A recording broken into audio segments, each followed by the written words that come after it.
I hand it to you for the prayer, Robbie, and we'll begin on honesty today. Yeah, beautiful. So, calling to the Creator, the Great Spirit, God, in its many forms of pure love and joy and peace and bliss. We ask for the presence and power of the Most High to be here all around us and to move through us, to move through the people watching, that there can be a deep impact upon the hearts and minds and beings of all those who engage with this video, engage with Meredith's channel as well as my channel. And we ask for the blessings of the higher beings to be here with us, all those beings of unconditional love and truth, honesty and love. Be here with us in a good way, protect this space, guide us, move through us. Oh, thank you. Mm, Thanks. Yeah, thank you. Thank you, Robbie, for that. So, yeah, we are coming in with honesty today, and we've got a new moderator. Erica, Bougie Queen, is going to be moderating here for us. So yeah, hello, Erica. Welcome here and welcome everybody else that's tuning in. So yeah, Robbie, do you want to just recap a little sum up of truth from last week and we'll dive into honesty from there? Yeah. So thanks for another opportunity and thanks for being flexible on the timing here. I have another Right. call actually with Justin Pierce. He has a monthly men's circle that I attend. So it's kind of a cool timing that it lines up at that time because we've touched on him and London's work in the past. Yeah, And just do a little bit. I am such a supporter of their work as well. What do they do again? yeah, they do like polarity work and sacred sexuality in a way that's very embodied and connected to God and connected to love and a pathway for intimacy and personal growth, as well as like basically the way I understand it is like working through divine union to grow closer to God and consciousness and love, and to have that be a path both of pleasure and also of deep personal discovery. That really is the key to ecstatic pleasure. Like, wham bam culture is not pleasure. Mhm. Yeah. Yeah, Yeah. it's the kind of pleasure that's leads to pain, whereas Yeah. this is like a path of pleasure that leads to liberation. All of it is growth, right? And so there Mhm. are different levels. Yeah. That's the God's honest truth. Yeah. Okay, back to truth. What was Yeah, that? so truth last week we talked about truth. It was a it's a beautiful teaching, and it was also a challenging call for us because there was some beings present that didn't like the conversation and were throwing negativity, Yeah. which, sometimes the truth also illuminates the darkness of the world. The truth is like, God's truth is really what we were focused on, which is the underlying truth of all existence, as well as every tradition, every way of life. That there's not one truth in a religious sense, there's just one creator that Mm. all arises from. And that creator is found in all ways of life. So, finding that truth and creating a direct relationship and rapport with that truth within oneself as well as within the world around us is deeply freeing and empowering and healing, and it is the source of all existence, that all arises from consciousness. And I actually have this little note on my computer. You probably can't read it, but I'll read it to you. And it says, our true nature is consciousness. The same consciousness within us is the consciousness in all others, eternal, blissful, ever present consciousness. And I have this on my computer as a reminder of truth, that Yeah. this is true. This is like a very simple, distilled way of speaking of God's truth. And it's beyond all opinion, it's beyond all beliefs, it's beyond all human constructs, right to the pith of love. Sounds a lot like the Tao. Yeah, totally. Right? Exactly. And that's it. Like you have the Tao, or in other religions they have, Allah or God or creator. So there's many ways to describe it. I like just saying consciousness because it's Yeah. so relatable and close to home rather You than know, this. I from. wanted to say real quick, my mom holds a doctorate in comparative religion. And I remember being a teenager asking her, what's your one takeaway? If you could tell me, a 14-year-old, anything you've learned and sum it up. And she said that our creator loves us so immensely that there are as many ways to meet our creator as there are people who desire to meet the creator. It's infinite. It's encoded in everything. That was her one thing, and I love that. Mm, yeah. And, have you like, what's when you have touched I'm curious to hear your experience, like, when you have touched on that consciousness within yourself or God or whatever that like, what's your experience when you have come close to God or closer to God? Do you have, like, a sensation, a feeling, a state of consciousness? What's your experience of that? Oh yeah, what a great question. It's highly personal. It feels really core. I'll tell you a little story. I remember being, I don't know, 16, 17, and I was sitting in my room and I was gonna go hang out with a boy. And I had a conversation with God, and I was like, God, I know I'm about to go hang out and maybe like I don't know how you feel about this, but what are you gonna do when I come back and talk to you after? And God really, I just sat there, right? And I heard, when you look away from me, it's your choice to do so. I'm here waiting for you if you should choose to look back to me. And that just, that really put the accountability. God doesn't leave, we do. And Mm, so, that's the space I meet my connection to source in. And actually, even before that, I remember being born, um, and I've had a really deep connection. I actually consciously became a Christian at 3. It's another story for another time, but I demanded to know who Jesus was, and then I willfully asked Jesus into my life at 3 years old. It made sense to me. Yeah, a lot of stories will come out on this podcast, I'm sure. But when I was about 14, I just before that experience, I remember just being so in another world because I had such a deep connection with source. I spent a lot of time in nature growing up, holding animals, birds in my hands, feeding deer, like just being integrated into nature. I was so blessed to have that upbringing. But I came to a point where I just couldn't connect with people at high school in my reality. And I actually prayed that God step out so I could relate and understand what it was like to not have a connection with source, with creator.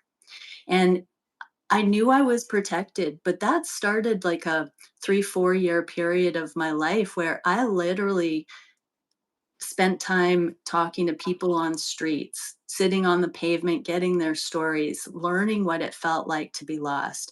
I talked to people who admitted having, murdered someone the day before. I was led through so many experiences. I didn't use money for 9 months. I did that kind of thing. I literally went to the ground floor.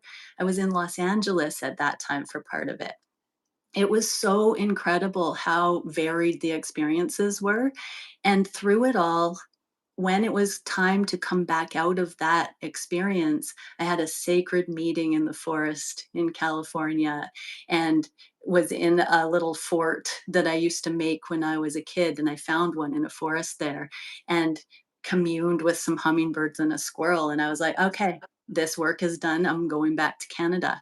But it was so interesting to see myself as needing that other perspective because as I grew up, I had so many mystery schools teaching. So I know that my connection with source is a lot different than other people's connection with source.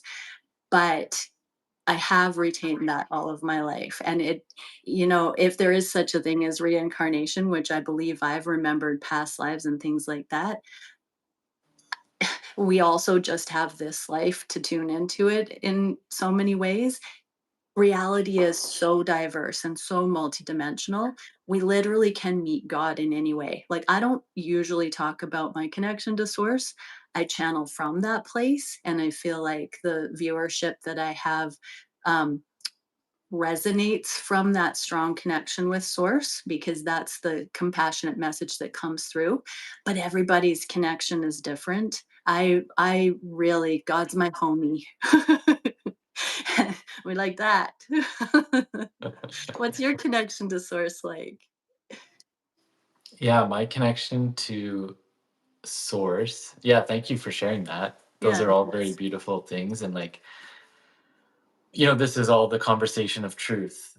And when you look at truth, it's like, how do you describe an experience of truth?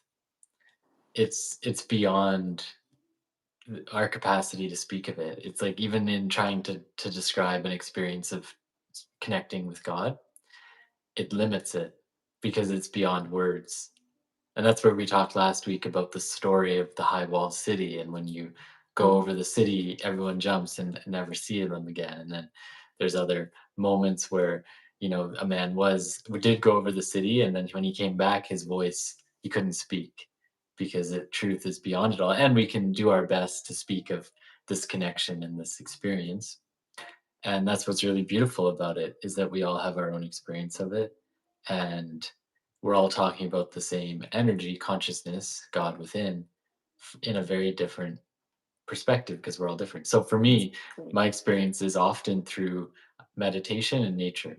Yes. So I find that God, sometimes I've had very high peak experiences of God, and sometimes it's just in that quiet moment of stillness, or in the moment of, like you said, talking to squirrels or hummingbirds, or like having this rapport with nature where it's a conversation. It's not me being separate in nature, but me being in nature and having a thought, and then feeling or seeing something respond in nature to that thought, or having a prayer and then nature coalescing with that prayer in a beautiful way. So I see God through those Yeah. ways. And what I find is that through nature, I see God outside of myself, because Mm. God is outside of me and in me. It's both, relatively speaking. And then in meditation, I find God inside of me.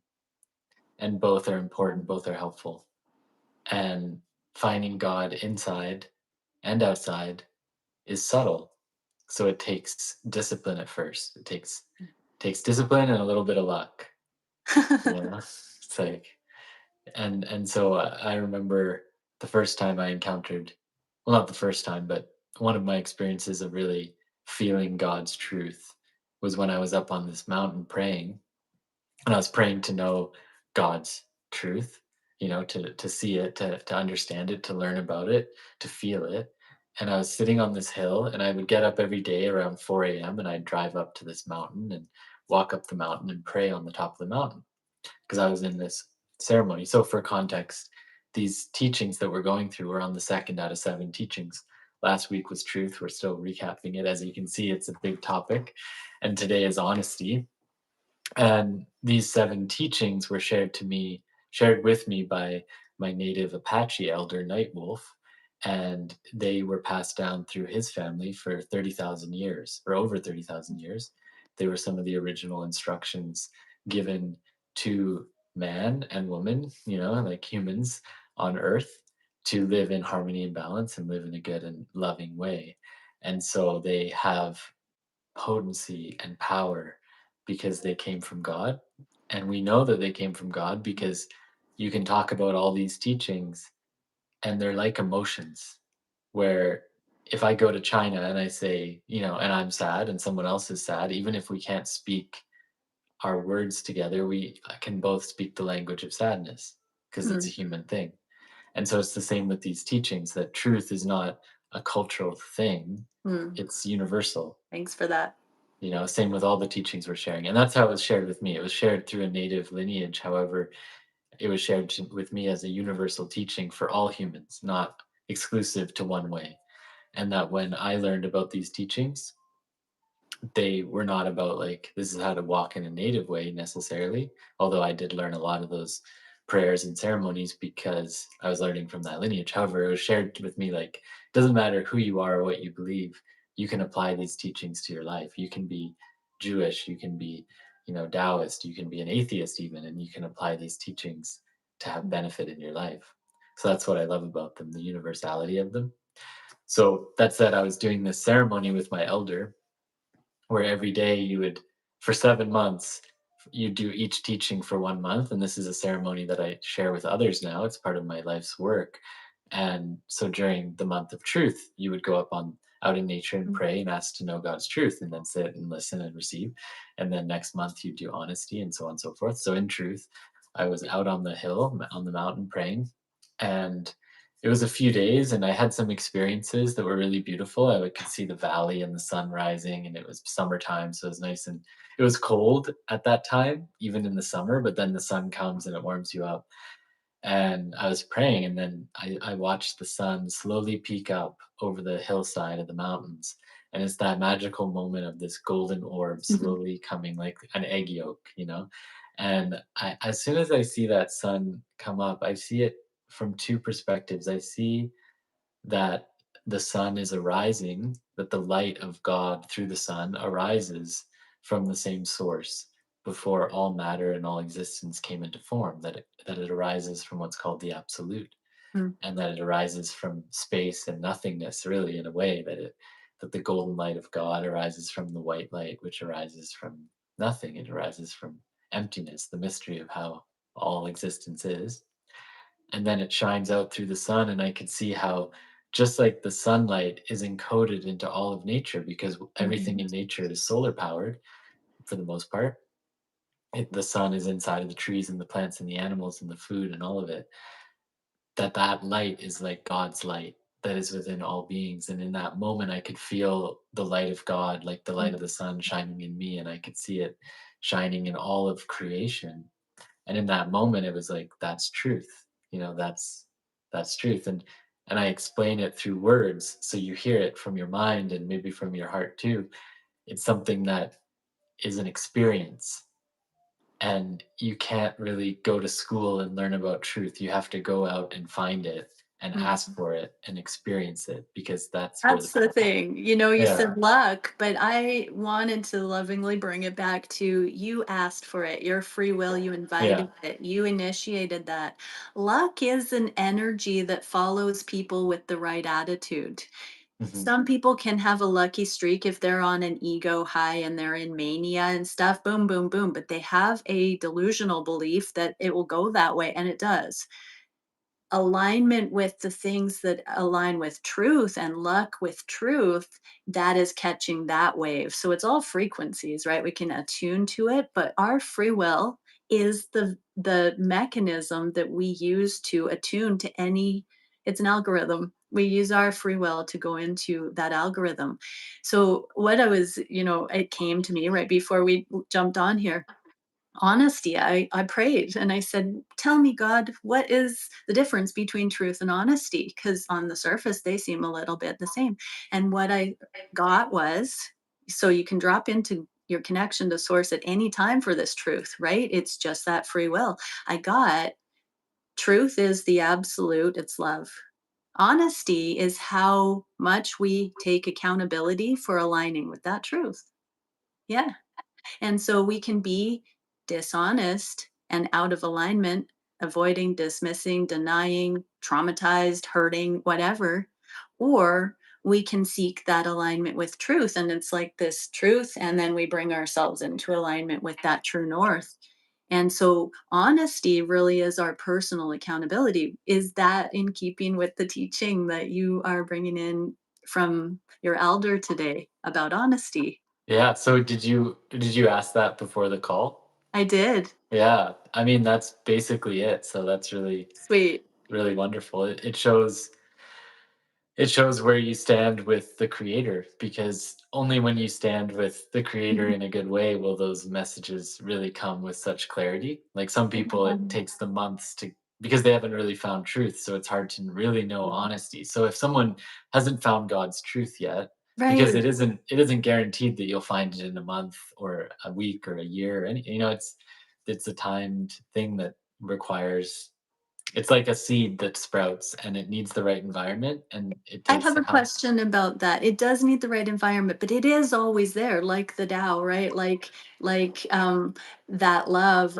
whatever you call it, it's there. It's about the shedding of the Mhm. walls, the resistance, the pain, the distortion, the Mhm. illusion. We have to shed that so it can be instantaneous. That's how spontaneous remission happens. So that kind of Mhm. thing, we can have an epiphany, and it again, it's our free will. We can wiggle our way up that ladder towards better feeling things, or we can stop ourselves and we can say, what would set me free? What is the truth that would set me free right now? And if we remember to ask that, that's the Mhm. level we get the answer on. Ask and it's given, right? So, yeah, everybody watching, if you want to be instantaneously free from what ails you, you ask for the remedy. Go that hard to God and say, like, what is the solution here?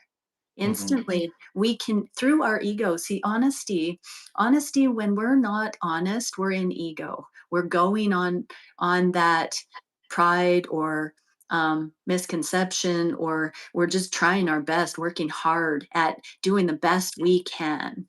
And sometimes, that's coming from a sincere, earnest place, but it's misguided.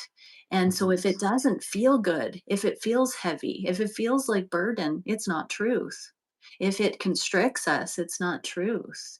And so the moment we find ourselves in suffering, we can say, I'm not in truth. I might be honest. I might be able to recognize where I'm at, but that is only a tool to bring us into a greater alignment. When we're honest with where we're at, we can take the accountability to bring ourselves into that further truth. Sorry, I just had to Yeah, jump in with all of that because totally. it was just coming I in. mean, But you can feel the codes of these teachings and the power of them, right? Because they start yes, you can see how they play into each other too. So, absolutely. what you're saying is all very, very true from my experience as well, and that honesty is about how we live our life in alignment with truth, Yeah. and living in a way that is surrendered to the truth. And that's Yes. also where in honesty, it's about how we have lived our life too. So if someone's been living from fear for so long, they might have a moment of knowing God's truth. Maybe they have an experience that, like you said, it happens in an instant. Yet to bring that into every moment of our day is another thing.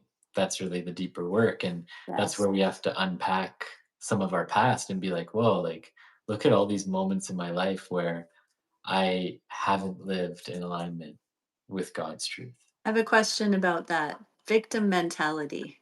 Mhm. Unpack victim mentality in context of honesty and truth. Yeah, that's a wonderful question. So, for me, the way that I relate to victim mentality and how I've come to understand it within myself and with the people I work with and the world at large is that to be a victim is to be powerless, right? To feel powerless, to have an experience of powerlessness, to an experience of abuse or trauma, and that creates separation. Like the trauma creates separation, which then also creates a sense of powerlessness because now there's a separate part of ourself, and that separation is from what? It's from God, it's from truth, it's from the higher self, the soul. um, so in that, when you are separate, it starts to create a you're living from a like, this sounds harsh because I know, like, we wanna have compassion for those who may feel victimized by an experience. I'm That sure said, you've been there, and I know I yeah, have, so 100%, we're all in and this together. yeah, Go for so it's it. like, in a way, I'll speak from my own experience. When I've been a Yeah. victim, it's like I'm actually living from a lie. It's like a lie Yep. that I've chosen Full to on. live, that, like, this is my reality, that I'm powerless, or that this thing that happened to me is now defining my experience and I no longer have control. It's like Yeah. that is a lie, that the truth sets us free, and that lie limits us, because when you're Yeah. stuck in victim, you're constantly limiting yourself. You're constantly in a state of limitation. There's no freedom in limitation, and we know that truth sets us free. So when we can bring that part of ourself back to God, and then we can write the lie that we're living, right? So from that, the source that heals us is the source of power, which reminds us that we are that truth, and then we're no longer feeling powerless because now we've come back to true power, which is has always been there and always is there and always is here and always will be. right? I have another question for you. When you come out of that victim mentality or when you've been in it, what's the switch that's flipped where you remember to kind of step out of that and seek the alternative again? Can you Like, remember a time when you've changed course in the heat of that moment where you're catching yourself in victim mentality and then remember 100 to come out of it? 100%. I mean, it still happens to me Yeah. because there's always layers of our system that, or not always. I mean, there's moments when we can, I'm sure there's those that have fully liberated it. However, it's a work in progress for me. So it's a moment of like, yeah, just it's funny. It's like usually I'll feel like it won't feel good in my body. It'll Yeah. feel disempowered. It just won't feel right. It'll feel off, uncomfortable, and then often the world will mirror it to me in some way. Like, let's say I'm stuck in a powerless situation with my significant other, and there's a moment of tension or feeling powerless or victim, and then she'll mirror that to me in some way, shape, or form. And it's often by in a way of like creating further separation because Mm, I'm moving from separation, so it's going to bring more separation in the dynamic, right?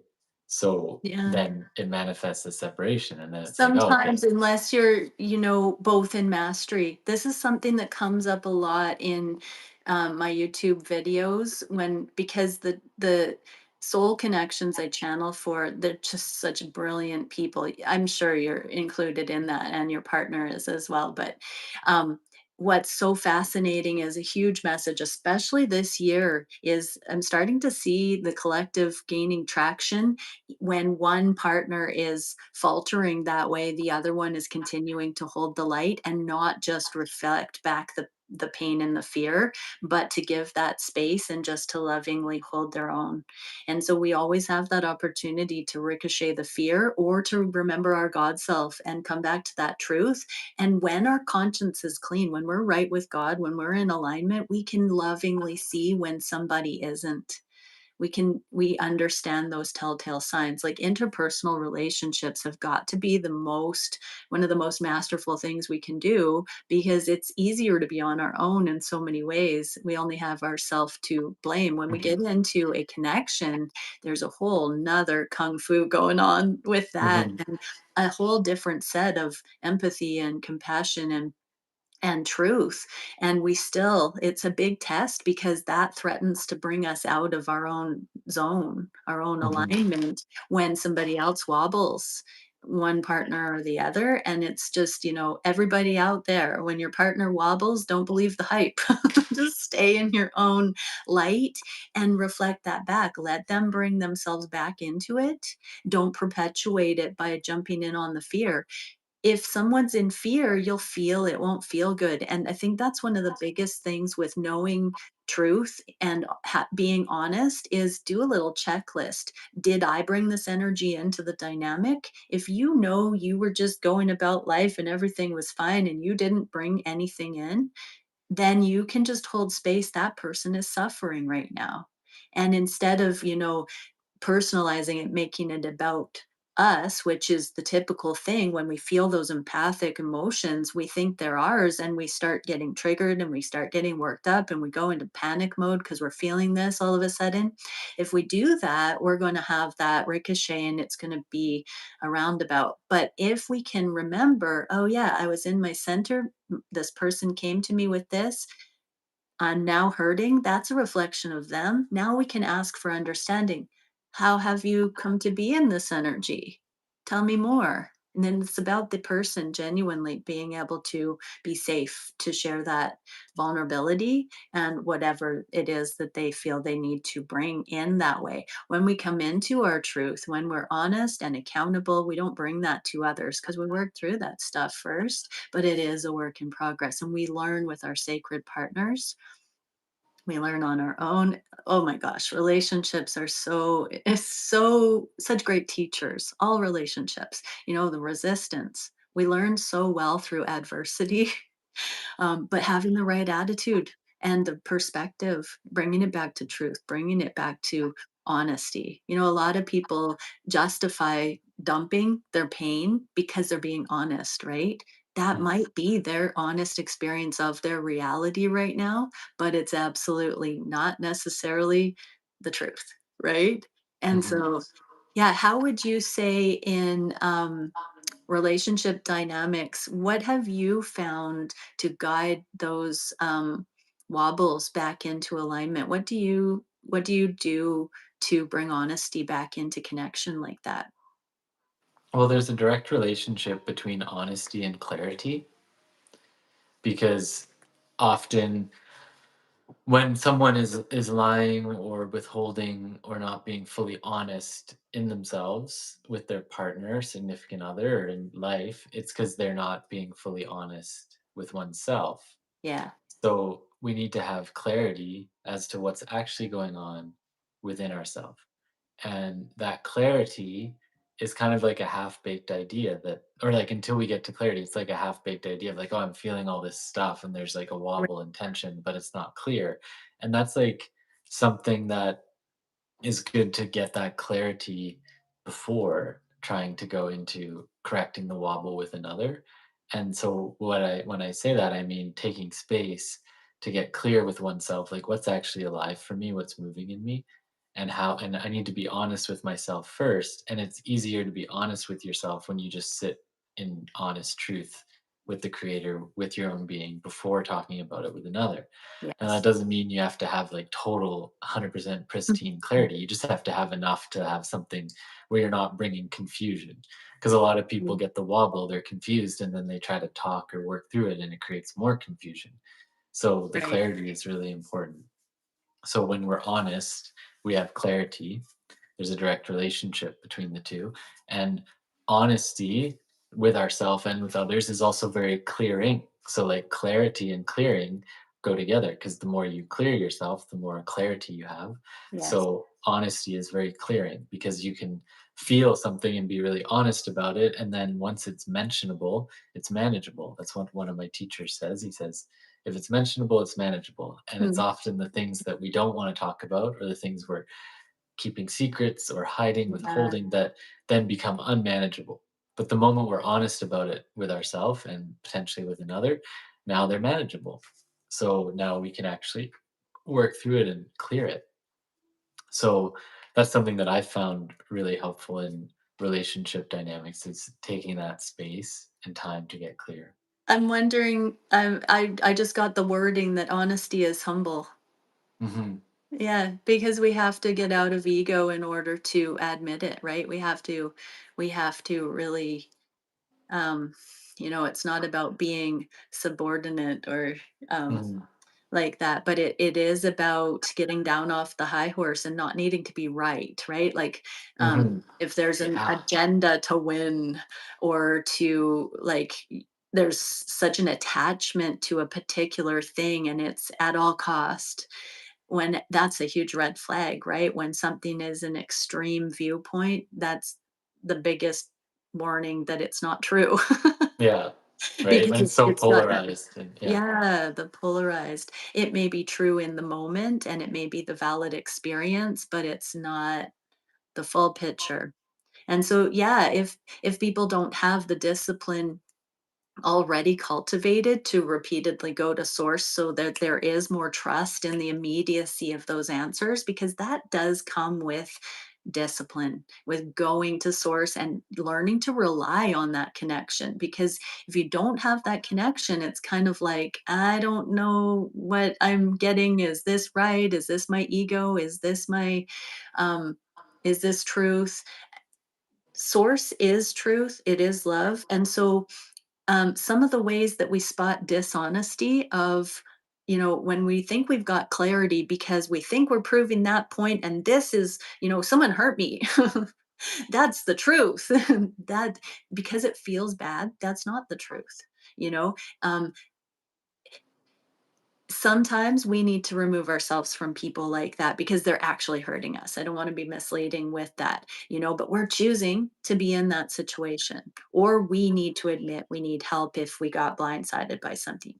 But when we are looking for honesty, some of the things that we can use as a checklist to know if we're on track with something, if it's coming from ego or from alignment, it never asks us to hurt ourselves or others, unless it's self-defense, we're fighting for our literal life, maybe. But that barometer there, like, if it constricts us, makes us feel yuck, it's probably not true.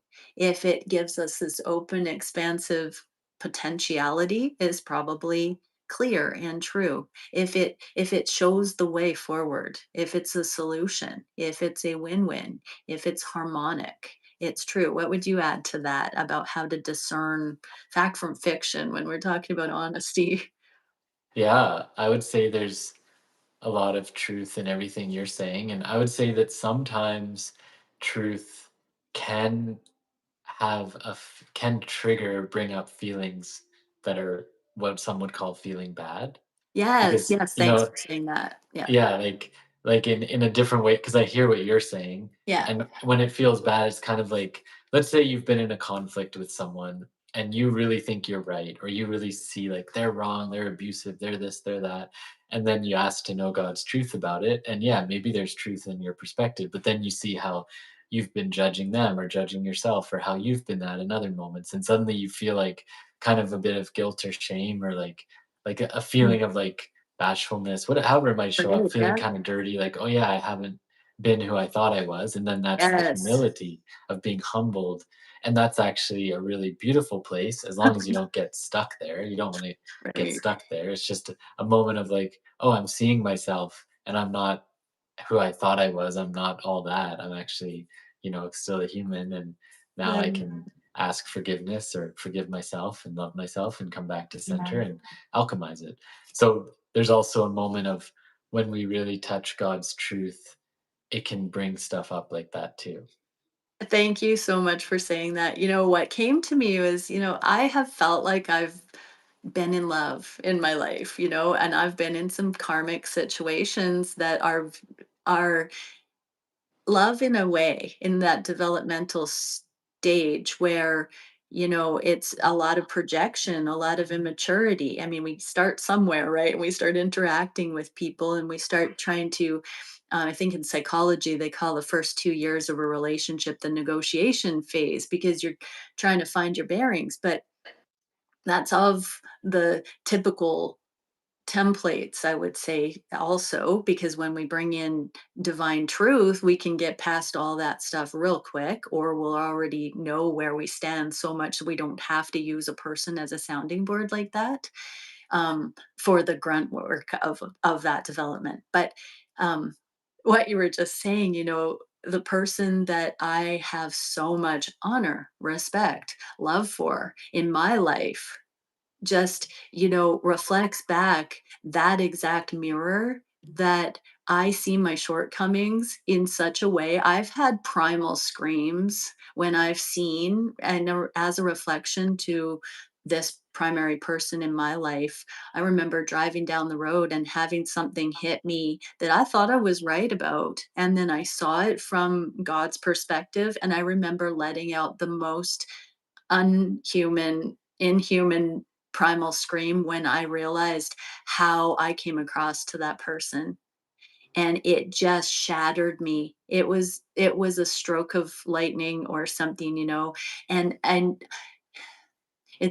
that's real love, to see something that actually changes your life and to have a connection that does bring up the most uncomfortable bits in us when we think we are one way. Oh, I'd never be that way. And then we see the irony because somebody actually holds us in love, or somebody actually has a healthy boundary that allows for them not to enmesh under certain circumstances.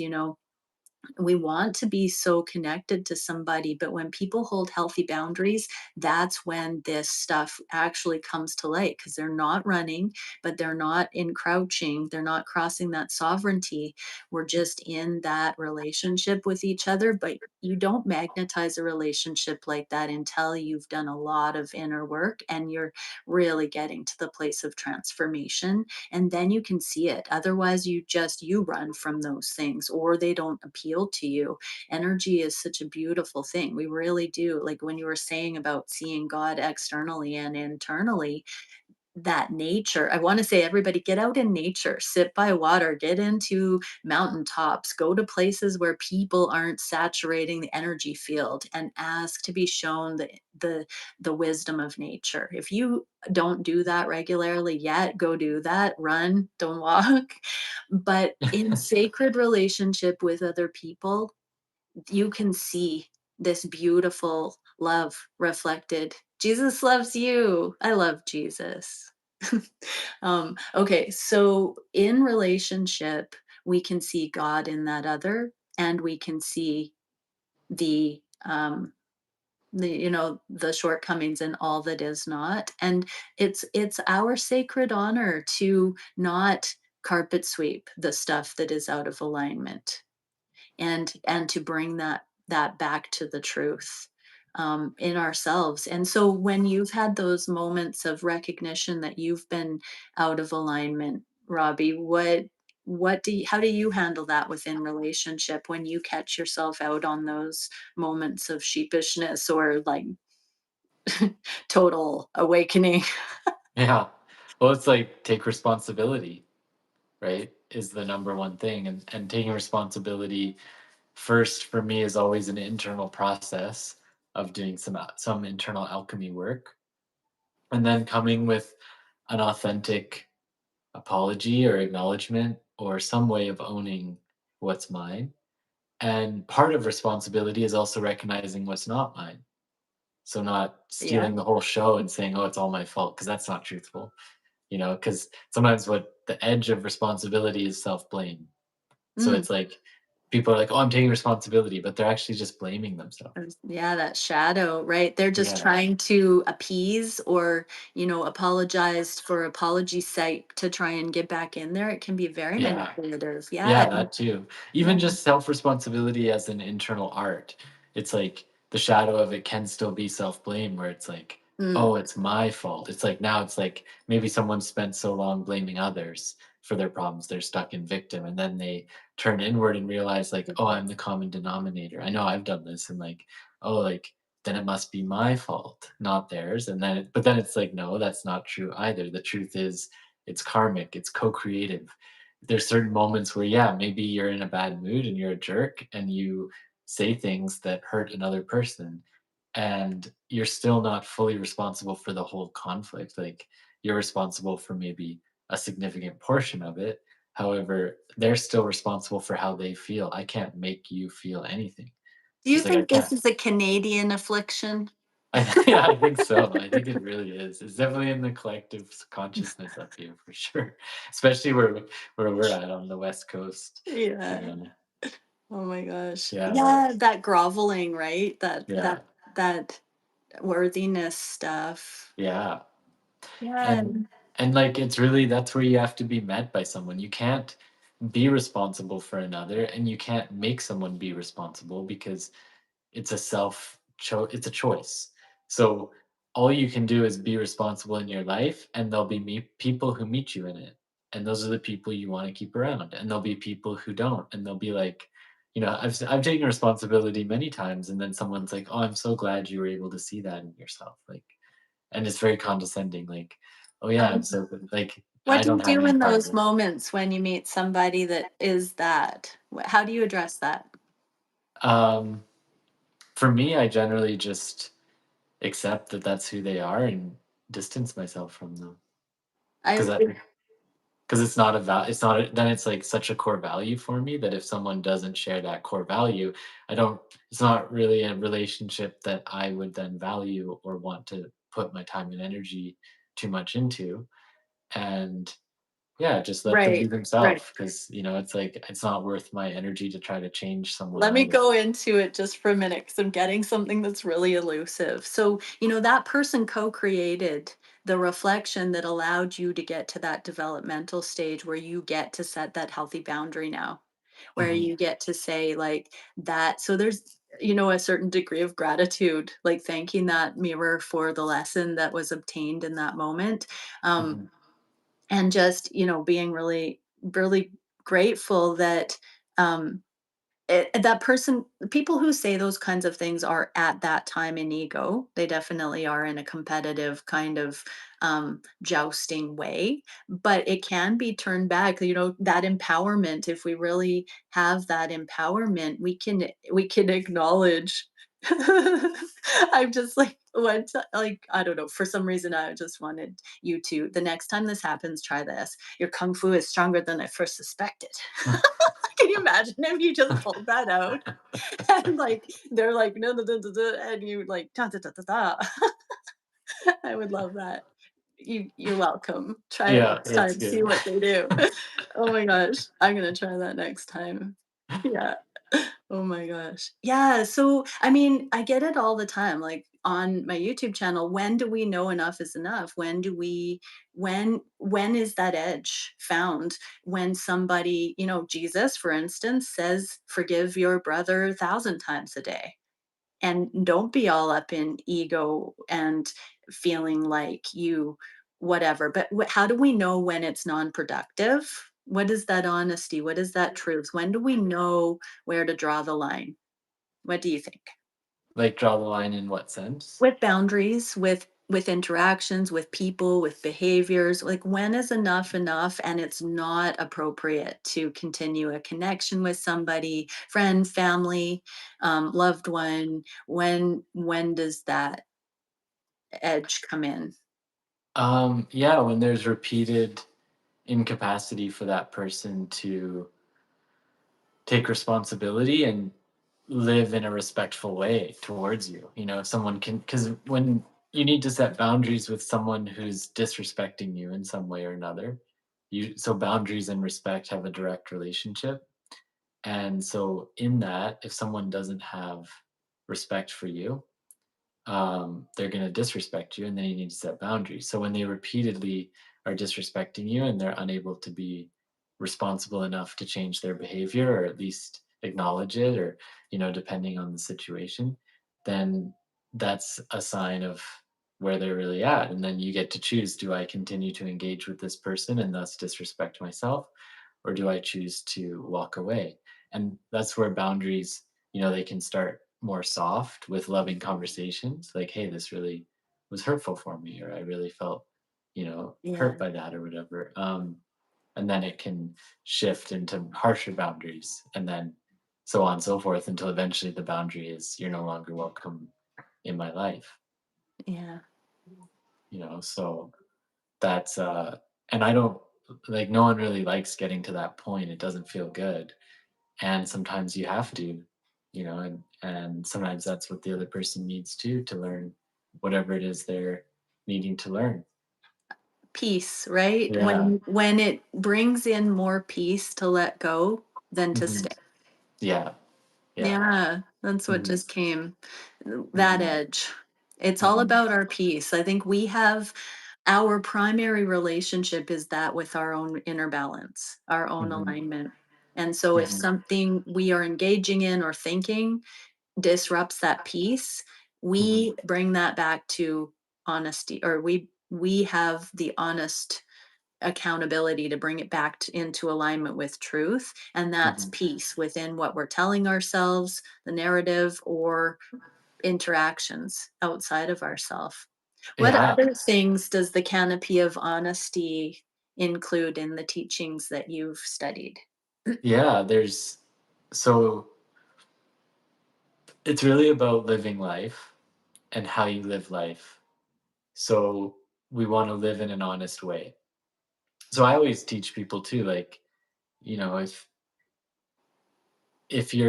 you are living honestly, it's also the tangible honesty of, like, telling the truth too, like not lying, not withholding. So in that, there's a direct relationship with vulnerability, because the reason people lie, the reason people withhold their inner self, is because they're afraid, because they are, yeah, not willing to be truthful with another, out of fear, so choosing fear over love. So all of these things lead to someone being dishonest, right? So, like, if you think about, like, being dishonest, like a kid that just, you know ate the cookie out of the cookie jar, but they know that if they tell the truth, they might get in trouble, so they hide the truth, and then they lie, but then that makes more of a problem, and then when the parent finds out eventually, they get in more trouble because not only did they eat the cookie, but they lied about it, and it kind of Mhm. builds. And so this is where we practice vulnerability, and practice being honest, especially when it's hard. And it's not always easy. Sometimes there's shame, sometimes there's guilt, sometimes it isn't received well. Like, sometimes it's received really well. So when we're vulnerable, it often builds deeper intimacy, but sometimes it can also create separation because that person's not ready to hear that truth, or that truth is really breaks trust because of something you Mhm. said or did. So, but it's always better to be honest than not. Yeah. So the vulnerability, there's a direct connection there. Yeah, it really, when we're honest also, it really just finds the lane that we're meant to be in, right? Yeah. Because when everything is out on the table, then people have the information they need to make executive decisions for their life. Mhm. However, we mostly need to be honest with ourselves so that no matter what choice we're making, it works for us for our own reasons, and it's not dependent on whether somebody's told us their truth or not. If it Mhm. truly works for us, it's still a yes for us, whether it's a yes or a no for someone else. Yeah. And that's where it gets really intricate um, when making decisions. This is one of the key aspects to mastery in intimate relationships that I'm really seeing as one of the pillars is never deferring decision making to what we think our partner, their agenda is, or what their motive is. We don't ever really know. And so all we can do is be sure about what sits well with our soul in making decisions. And when I make decisions that way and things come up that I don't prefer, I still can come back to that baseline in me that reminds myself why I made the decision. And I do a check in and I go, does that initial decision that I was sure of still resonate, hold true? And if it does, I'm like, okay, we're good. Whatever's going on out there, I'm flowing with it. If I make a decision with an expectation of somebody else and where they fit into it, and it doesn't meet my expectation, I'm up the creek because now all of a sudden my happiness depends on whether they complied with the illusion I had or the expectation I had about their motive, intention, whatever. And so, yeah, it's just so powerful to know what our truth is in through thoroughly. To thine Mhm. own self be true Mhm. and know thyself, right? So, yeah, and being able to know ourselves that well, we really, I mean, we get ourselves into agreements and contracts and different things all the time, and a lot of times we don't know ourselves or our decisions in a personal way like that. We haven't spent the time to cultivate that connection to self, the connection to higher self, but also our truth as it relates to what are my intentions, what is my motive, what do I want out of things. When we know what our why is, then we Mhm. can align with others who know what their why is. And it's okay to ask people, what is your motivation in this? We need to also, honesty means asking good questions and getting to the heart of things, getting to that center. But I Mhm. think it really does. The most practical application is knowing why we make decisions. Um, Mhm. Even yes or no questions. This is like low hanging fruit. I would encourage everybody watching this, if you don't know how to make decisions or what criteria to use, do some really low risk things like, should I call this person today? Or what time should I go to the store? Feel into what your intuition, your body, what your mood gives you as feedback when you just think of, it can sound OCD, but should I brush my teeth in 15 minutes or should I do it right now with what I'm doing? You just feel into what actually resonates with some of those low hanging fruit things and build up your confidence with knowing what that calm, grounded, peaceful, balanced indicator of truth is. Practice finding your truth in those little ways. Yeah, and another thing I'd add is that for me, truth is about love and integrity, and then honesty is a lot around authenticity and integrity. So it's Mm, like we find love as this ever present source of consciousness within ourselves through truth that is universal, and then honesty is also our authentic expression of that loving being called God, consciousness, soul within. mm, So that's where honesty is also about knowing our authentic truth, knowing our authentic self, so we can be honest, which is a state of maturing and coming to know yourself, and recognizing not just when you're authentic and honest, recognizing when you're being inauthentic and dishonest, and mhm. feeling that, because that's a really important piece too. So when you find honesty within yourself, it's about also recognizing that tendency to reveal or withhold. Because Yeah. often when we, it's this choice of like, do I reveal and be honest, or do I withhold and be dishonest?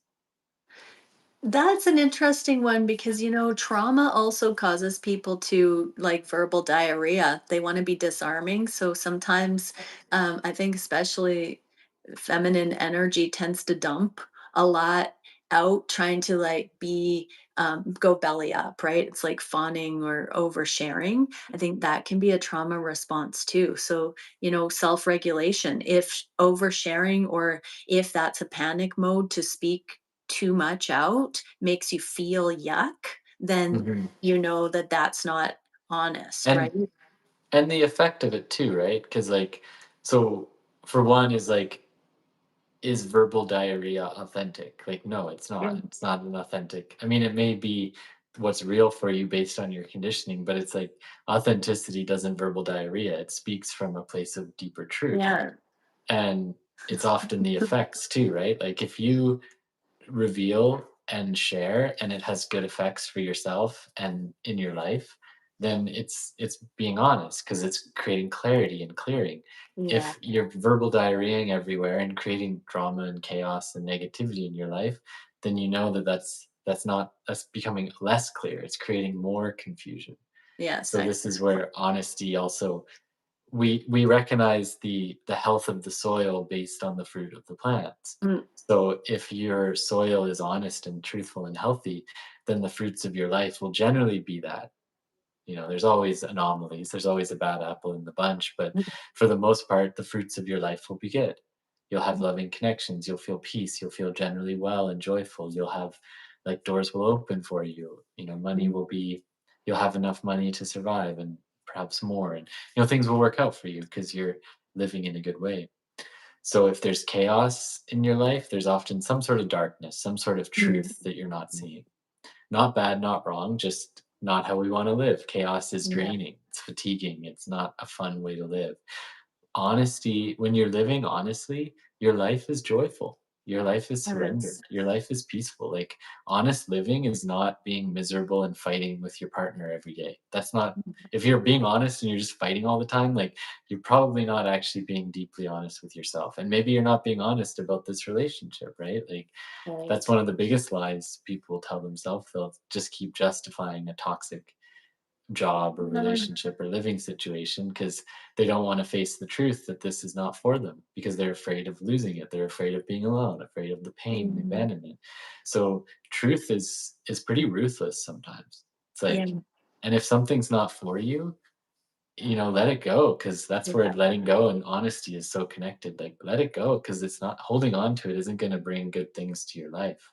And I speak from my experience of holding on when I don't wanna say should have let go, but holding on when it no longer serves me, the yeah, universe will, it's like God is like, "Here, let me take this from you, it's gonna hurt you and it doesn't serve you anymore," and you hold on. Well, then if it's really not for you and God really loves you enough to help you, he'll go tighter and tighter and hold her and like tighter and grab more until eventually he rips it from you, and it might be kind of painful, yeah, because not because God is punishing you, not because God is like you're bad and wrong and I'm judging you, but because you're not willing to let go. and you're Yeah. hurting yourself. We call that the tower moment in tarot. Uh-huh. Yeah, it's pretty, when we're not being truthful about the situation that we're in, yeah, the universe will shake us up out of that. We always Mhm. get what we need, not what we want in those cases, right? And how beautiful, a lot of times the tower analogy in tarot is that the tower gets reduced to rubble and then you can reconfigure the bricks into something more stable once you Right. recover from the shakeup.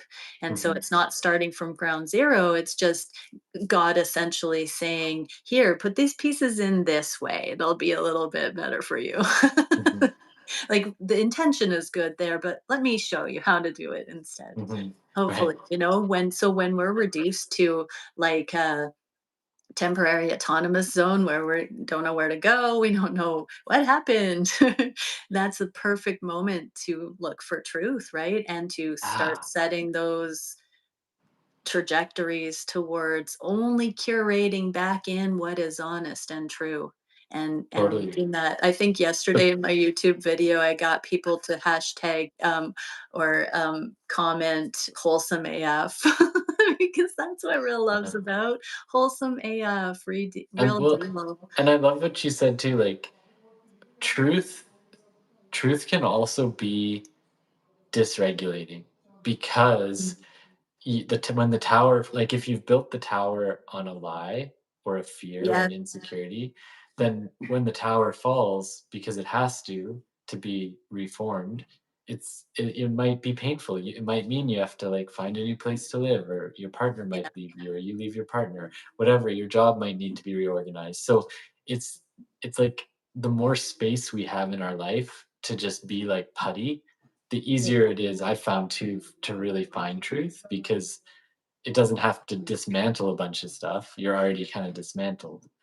yeah. So there's also a divine wisdom that I've seen where, like, if someone doesn't have the capacity for their life to fall apart, Hmm. then it's really hard for them to actually find truth. And this Yeah, is where it's like a double edge, or like a kind of like a conundrum, because the thing that will set them free from the problems of their life is yeah, God's truth, but they don't have the capacity for yeah, their life to fall apart enough for God's truth to be revealed. So they're kind of in this conundrum where it's like you can't get better because you need the truth, but you're not ready for the truth because it means your whole life has to be reorganized. yeah. And that's where it's like, okay, let's just bring it back to making movements every day to be more truthful and Yeah, honest. That's like, just take the little absolutely. baby steps, maybe you don't have this big life-changing epiphany of God and realization. You just make little changes of Yeah. like, I'm going to choose love today, I'm going to choose honesty today, I'm going to not steal or not lie or not cheat. Sometimes I work with people and they're so Mm, far from God's truth, they're like out in right, the world lying, stealing and cheating every day. right. And it's like, okay, look, you could meditate all day you want, but like, how about you just stop stealing? Right.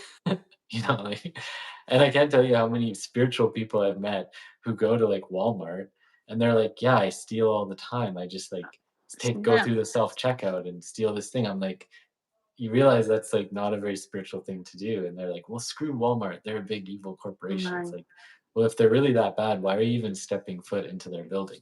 right. It's like, so just the simple things of like, don't steal. It seems quite simple, but to some Yeah. people, that's like, even on the spiritual path, they're like somehow justifying that that's okay because they're judging this company or corporation or saying they're entitled to That it. would probably be like spiritual bypassing, you Oh, for know? sure. I think a It's lot of oh, sorry, go ahead. Yeah, it's just like lack mentality, fear, and spiritual bypassing. And like humans Arrogance love to too, ego, justify. right? Like it's like arrogance, don't superiority complex in Yeah. that way. It's passive aggressive, it's all sorts of things. I like what you were just saying about doing the things we can. I'll often recommend to clients or yeah, friends that if you want to have a change in your life, get rid of everything in your house that doesn't represent who you're becoming, who you want Mm, to be, knickknacks, outdated clothing, anything that you kind of feel like, "Oh, that's an old version of myself," or "I'm just keeping that here because of XYZ." You move those items out. That's a good way to mm, move energy. Give mhm, 18 things to the Goodwill or something and see, you know, what can come in, because what you're wanting is wanting you. But if you have all that clutter on any level, so that's outdated beliefs, it can be objects in your home, move that stuff out and see what just naturally infills in the space that's created. Mm, Well, as soon as you let go and not you're no longer in lack and scarcity, you see that, you know there's so much free stuff in the world. You would never mm, have to lack for anything if you just let go of it all. And mm, that flow, that's so powerful. But I've noticed in the line of work that I do, that when people are in a relationship, for instance, that maybe they were immature or young or misguided, and they got into it on um hope or wishful thinking, and they really felt like they had love there, but they didn't know themselves well enough. They didn't know their partner didn't know themselves well enough.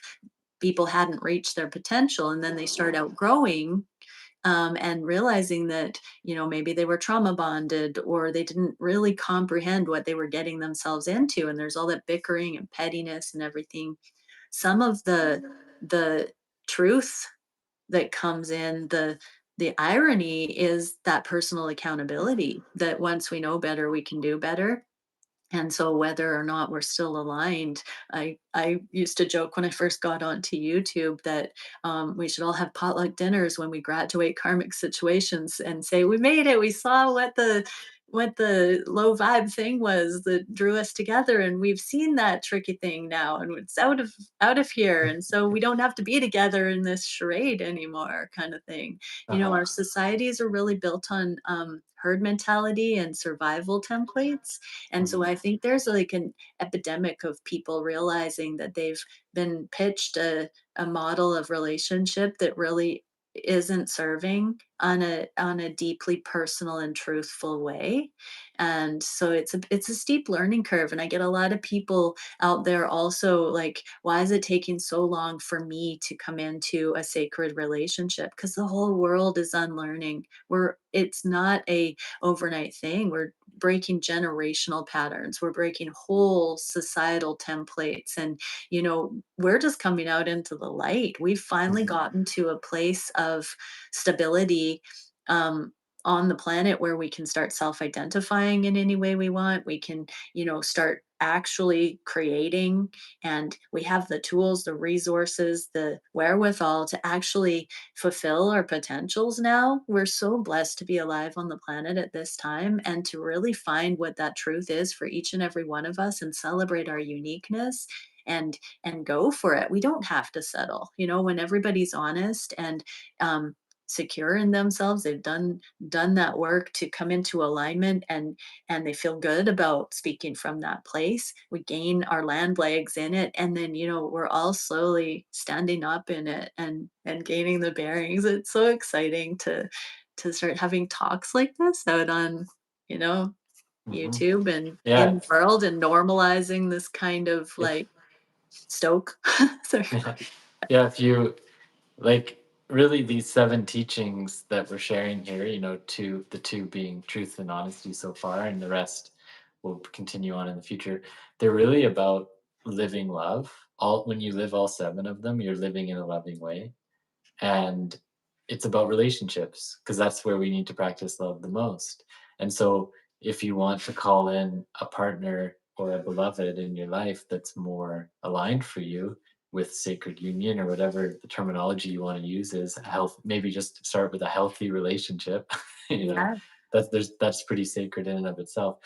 Be Well, truthful with yourself and be honest. easier Start, it's said just than done to get that healthy relationship. We've all gone through it. Mhm, Human beings, we're trapped in this dimension. How did we get here? What is new? Anyway, mhm, yes, healthy relationship is it, and that actual healthy thing, we're normalizing that. That's the legacy that we are all standing up for on the planet right now. And it's the first time, that we're really going to be going for it as the norm. I'm so excited for mhm. humanity. Yeah. I'm Well, I'm just actually seeing something. Divorce is an abomination. I actually want to address that one because I saw it.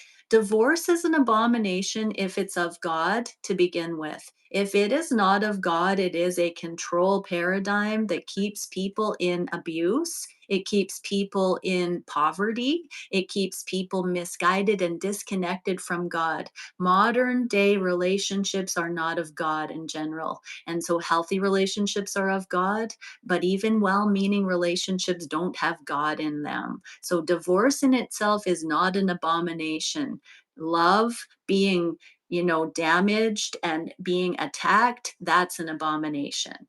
Get that Mhm. sorted, you person that said that, and all the energies that would shame and guilt people into compliance and normalcy and obedience to an external source. Stop it. Stop all that. Boom. Okay. Nice. Anyways, yeah, Well, so we wrap it up for today, we Robbie. yeah, I do need to carry on here, so it's been really good to share. I also next week want to share something else about honesty that I forgot to share. I didn't have space to share today, but we'll Okay. talk about it next week, which are called the four control dramas, and they're really powerful, and we'll Okay, go into awesome. it What next week. is the energy of, or the word for next week? What are we going to Oh, get it's into? courage. Courage, Courage. Yeah. amazing. Okay, the courage to, overcome those control dramas, right? Because Yeah. when we're standing in truth, we don't actually need courage or bravery when we're actually standing in the truth, because it is what it is. I am that I am. It's that. Mhm. So cool. Let's get those strategies out there next week. Mhm. And thank you, Erica, for moderating. Mhm. Thank you for being on the team here. That was a beautiful experience, and sending love to everybody.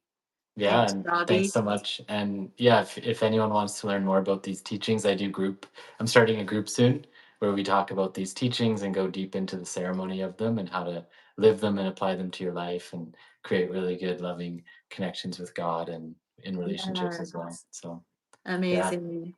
Yep. amazing. I'm 3 weeks into my 8-week course on inner union, which also is very aligned with this kind of paradigm that we're talking about here. And I am considering running it a second time in the new year. So if you're interested in that, please do. Message. I might put a call out going further into December, but just keep it on the radar. If there's some interest in that, I'll run it again too. So, all right. Much All love, right. Much everybody. love, Bye for everyone. now. Bye.